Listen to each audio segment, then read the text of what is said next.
رعاية أدنى للاستثمار والتطوير العقاري.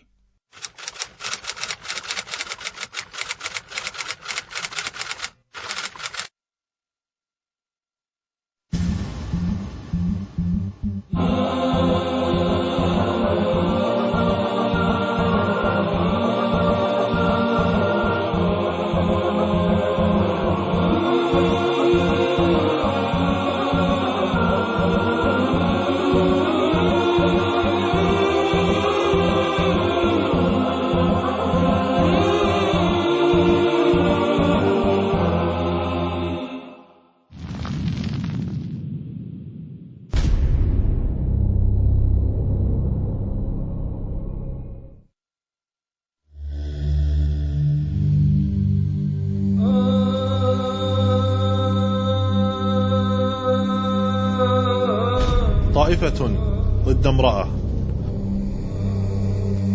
ملايين بدولهم وقادتهم وعلمائهم وجيوشهم، كل هؤلاء ضد امرأة، يشنون عليها حربا منذ 1400 سنة، جندوا مراجعهم وكبارهم وكتابهم وكل ما بوسعهم بكل طاقاتهم وإمكانياتهم، كل هذا ضد امرأة. من هذا الذي يعني يستطيع أن يتكلم أو يتحدث عن فضائل أم المؤمنين عائشة رضي الله عنها، ابنة الصديق وحبيبة رسول الله صلى الله عليه وسلم، من روت لنا ربع الشريعة كاملة كما قال الحاكم أبو عبد الله، حملت لنا أم المؤمنين عائشة رضي الله عنها ربع الأحاديث التي رويت في الأحكام التي يقوم بها المسلمون في هذا الزمان بل وفي كل زمان.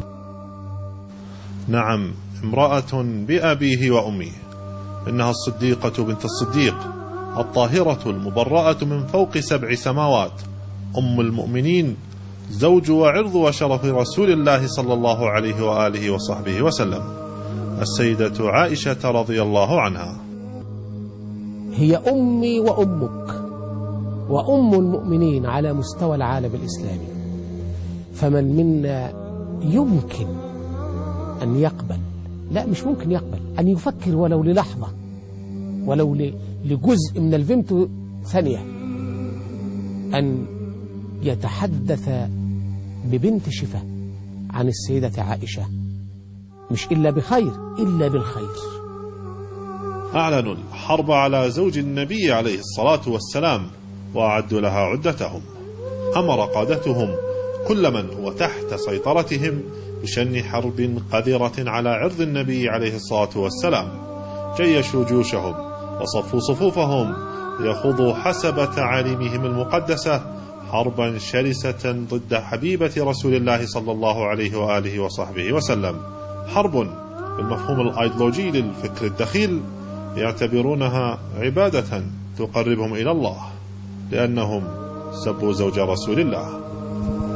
لما أرسل رسول الله صلى الله عليه وسلم سرية ذات السلاسل بقيادة عمرو بن العاص، خرج الرجل وقال: يا رسول الله، كان هذا على رأس المدينة باجتماع كل الصحابة منهم من خرج للجهاد ومنهم من كان يودع من خرج للجهاد، وإذا برجل يسأل: يا رسول الله، من أحب الناس إليك؟ ويجهر بها رسول الله صلى الله عليه وسلم على رؤوس الأشهاد ليعلم الجميع مكانة هذه المرأة الفاضلة. قال النبي صلى الله عليه وسلم: عائشة. قال: يا رسول الله، فمن الرجال؟ قال: أبوها. عقليات صيغت على الانحراف حتى أصبحت أم المؤمنين هي العدو اللدود الأبدي الأزلي للقوم. شوف شلون عائشة وضعت سببا لتشكيك المسلمين بنبوة نبيهم. هي دي بقى الكارثة الكبرى، إن الملعونة دفنت أبو بكر وعمر بجوار النبي.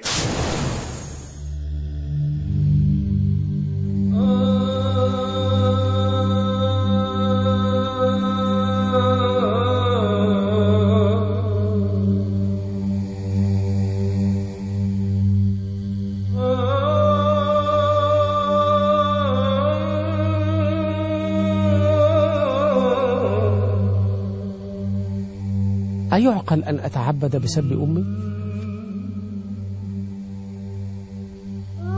لا شك أن من يقول هذا هو لديه انحراف في الطبع وانحراف في الفكر، وأدعوه إلى مزيد من القراءة ومزيد من معرفة فكر الآخر. وبعد إعلان هذه الطائفة الحرب المفتوحة على أم المؤمنين، قسموا جيشهم المعتدي إلى 3 ألوية، لكل لواء منها مهمة. لواء الغدر، ومهمته دعوة كل أعضاء الطائفة الشيعية إلى تكفيرها وتضليلها ولعنها وسبها والطعن في شرفها المصون رضي الله عنها. لعنة الله عليك يا عائشة، لعنة الله عليك يا عائشة، لعنة الله عليك بعدد أنفاس الخلائق، لا ردك الله. لواء الكذب، ومهمته بالمفهوم العصري بث الإشاعات، وبالمفهوم التراثي وضع روايات وقصص مكذوبة عنها أو على لسانها للنيل منها رضي الله عنها. سبب انحراف عائشة حسدها لأهل البيت عليهم السلام، حسدت خديجة، حسدت فاطمة عليهم السلام وآلهما، حسدت أم سلمة، أصلا ما تركت أحدا إلا وحسدته.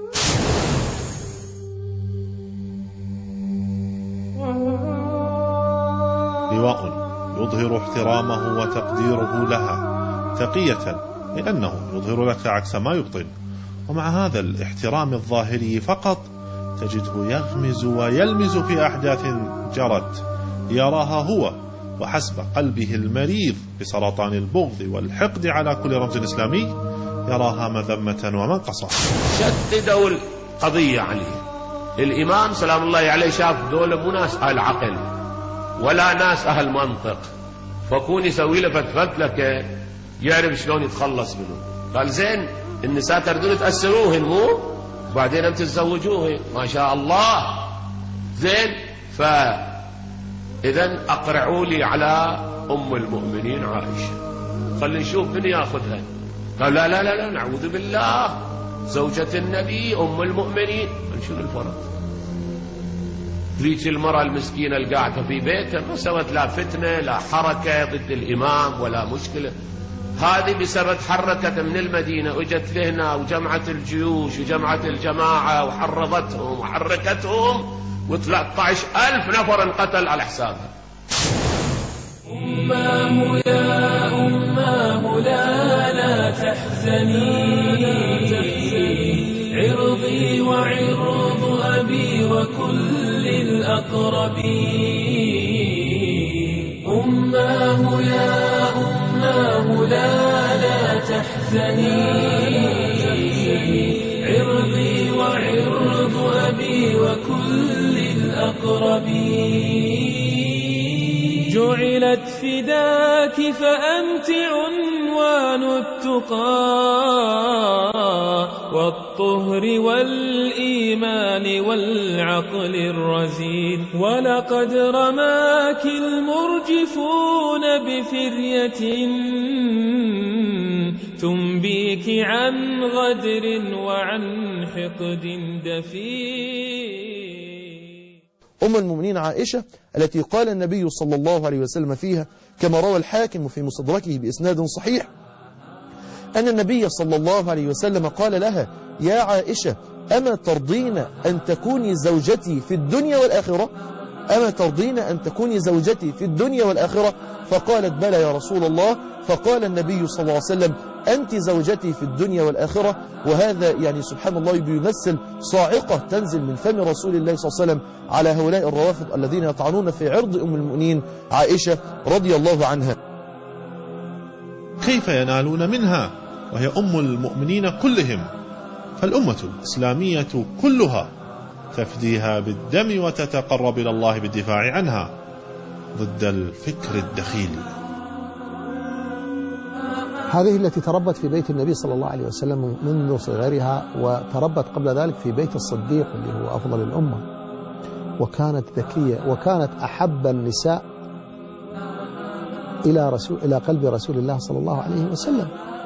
حينما سئل: من أحب الناس إليك يا رسول الله؟ قال: عائشة. قالوا: فمن الرجال؟ قال: أبوها. حتى أن يعني العلماء اختلفوا هل هي أفضل من خديجة أم خديجة أفضل منها. تتصور يعني امرأة تنادي خديجة في الفضل.